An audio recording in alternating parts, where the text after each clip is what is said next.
Or first, the highlights.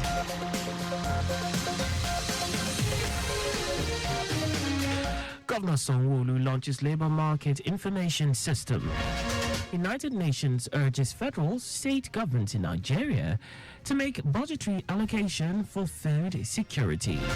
On the foreign scene, New York George delays former President Donald Trump's sentencing in hush money case till September.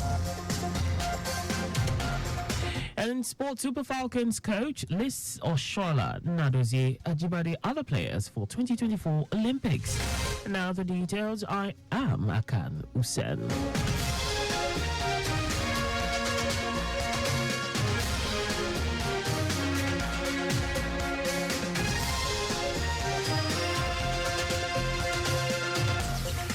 In a bid to create wealth and employment for the teeming youths in the state, Governor Babajide Sanwo-Olu has launched Labour Market Information System. The Labour Market Information System is a network of stakeholders as well as an online platform to communicate data and information related to the job market in the state. Governor Babajide Sanwo-Olu stated this during the Lagos State Employment Summit 3.0 with the theme Job Creation, Uniting for Impact, Create, Collaborate, Change. He noted that his administration will continue to build an environment that creates opportunity for young, viable minds in the state. The governor also called on investors to collaborate and support the state government to build a real partnership for the Employment Trust Fund that would uplift the residents of the state. Data gathering, because a lot of people are going to be coming if they are not already to see how you've done it. Other states will want to know how you've done it. And so you need to be able to have a robust data gathering capability, data reliability, employability data as part of the things that is very, very important. The future of work, skills that is required to ensure that you'll be able to meet not today's needs, but future needs, as at when you. In her welcome address, Acting Executive Secretary, Lagos State Employment Trust Fund, Feishayo Alayode, said LSETF is dedicated to fostering an ecosystem of dependable collaboration and creating solutions across skills development, capacity building, access to capital, policy and research, and advocacy. This event today is saying to all of our stakeholders that we have a call to action to make sure in our little space we're not working in silo, that as we create, we need to collaborate and we need to make change and impact in Lagos State. So that's the call to action for everyone here today. We need to unite for impact to create that job while we collaborate and create change in Lagos. Also, the keynote speaker, Chairman, Faith Foundation, Fola Adeola, said the summit will help develop business guide and empower young people. Lagos State government has called for calm from residents over the flash flood which the incessant rainfalls experienced throughout the state had caused. Commissioner for the Environment and Water Resources, Tokunbo Wahab, in a statement explained that Lagos has experienced about 9 hours of non-stop rainfall since the early hours of today. He said this is coupled with rainfall which the state has been experiencing on a daily basis since last week, resulting in a rise in level of the Lagos Lagoon. Wahab explained that the flash floods, which inundated areas like Iyanaworo, linking the 3rd Mainland Bridge, and several other areas, will recede once the rains abate and the level of the lagoon goes down. The commissioner said the state has also deployed officials of the Emergency Flood Abatement Gang to major black spots, including Iyanawuru, which has been cleared of all blockages. He added that residents on their part are expected to regularly clean and maintain the tertiary drains in front of their tenements and refrain from dumping refuse in the drains for the collective good of everyone.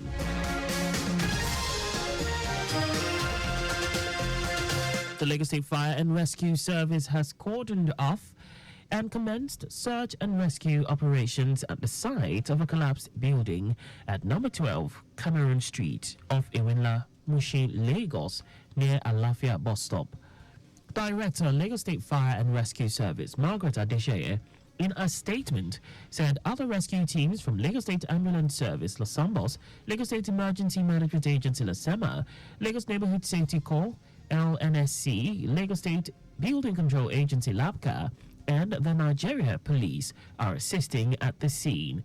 Adishaya said there were no casualties reported, but 7 individuals sustained injuries and have been taken to nearby hospitals for medical attention. She said a newly constructed 2-story building collapsed on the boys' quarters of an adjoining building due to the use of substandard materials in its construction.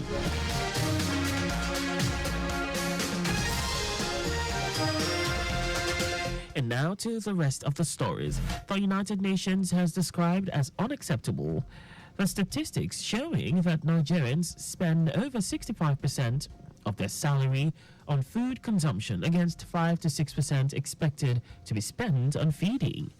A veterinarian and food security advocate, Hamid Nuru, of the UN World Food Programme, stated this in Ilori, Kwara State, while delivering the University of Ilori's Faculty of Veterinary Medicine maiden lecture.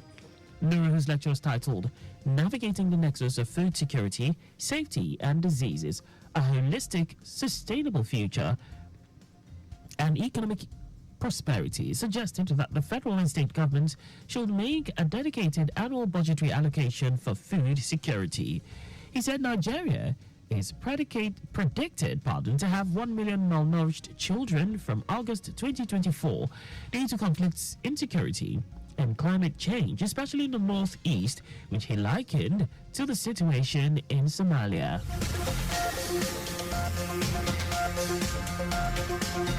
The Presidential Task Force Against Economic Sabotage and Multiple Taxation has commenced the demolition of illegal roadblocks set up for multiple taxation on federal highways across Taraba State. State Team Leader Mafinde Danburam, while speaking to Newsben, said the operation began in the northern senatorial district of the state and will extend to other zones.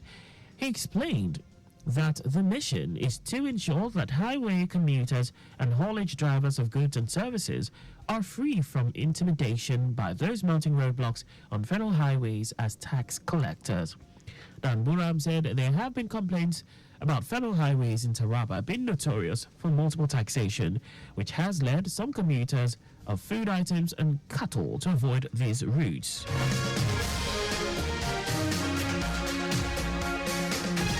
Now to foreign news. A New York judge has delayed Donald Trump's sentencing until September as his lawyers seek to challenge his conviction after a Supreme Court ruling. The former U.S. president was initially scheduled to be sentenced on 11th July. His legal team asked for his conviction in a hush money case to be overturned after the nation's highest court ruled that former presidents had partial immunity for official acts during their presidency.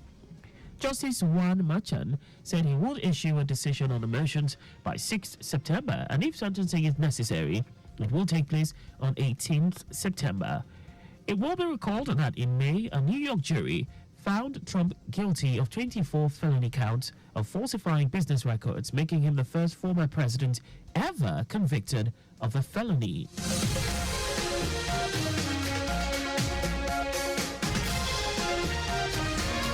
Away from all that, now sports. Super Falcons head coach Randy Waldrum has picked captain Rashidat Ajibade, goalkeeper Chiamaka Nadozie, defender Osinachi Ohale, forward Azizato Shwala, and other players in his final list for this year's Women's Olympic football tournament in France.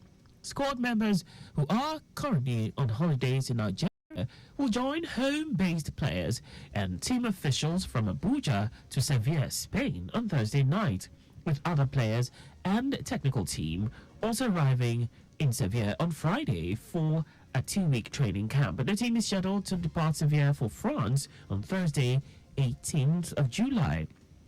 9-time African champions Nigeria will tackle Brazil, Spain and Japan at this year's tournament.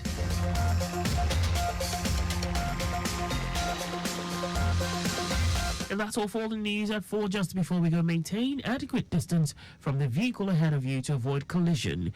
You can follow us on like all our various social media platforms on X, Traffic Radio 961, Facebook, Lagos Traffic Radio 96.1 FM, Instagram, Lagos Traffic Radio 961.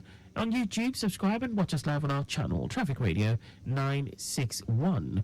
You can also visit our website on www.trafficradio961.ng.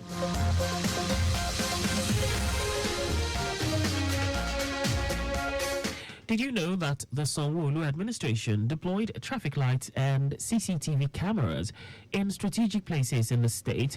You can get more details on the Lagos State Government website.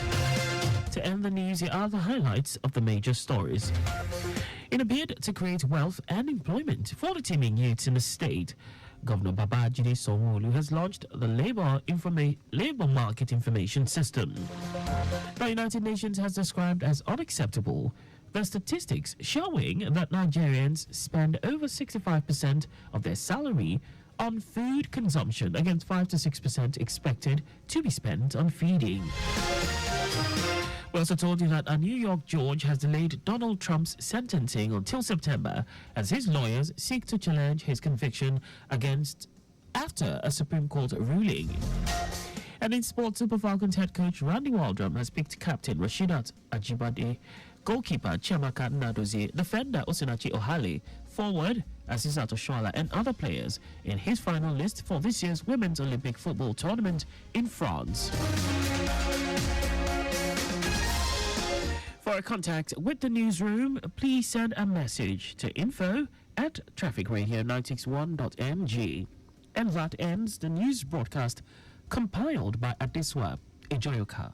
I am Akan Usen. Thanks for listening and please stay safe. Good afternoon.